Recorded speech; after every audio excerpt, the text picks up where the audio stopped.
PBB naik 1000% di Cirebon, Wali Kota, bukan saya yang naikkan, hitungan PBB dari Kemendagri. Gelombang protes warga terhadap kenaikan pajak bumi dan bangunan, PBB, di kota Cirebon terus membesar. PBB merupakan pajak yang harus dibayar masyarakat atas kepemilikan, penguasaan, dan pemanfaatan bumi dan atau bangunan.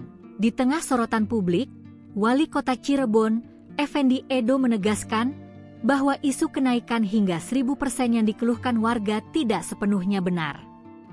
Edo menjelaskan, kebijakan kenaikan pajak itu sebenarnya sudah ditetapkan 1 tahun lalu, jauh sebelum ia menjabat sebagai wali kota. Ia yang baru 5 bulan memimpin, mengaku sudah melakukan pembahasan internal terkait PBB sejak sebulan lalu untuk mencari solusi.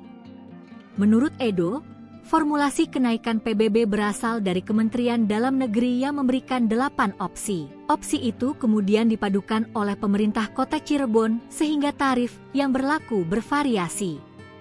Landasan hukum kebijakan ini adalah Peraturan Daerah, Perda, Nomor 1 Tahun 2024 yang ditetapkan saat kota Cirebon masih dipimpin penjabat, PJ, Wali Kota. Edo menyebut, desakan warga untuk mengubah perda tersebut harus melalui kajian mendalam.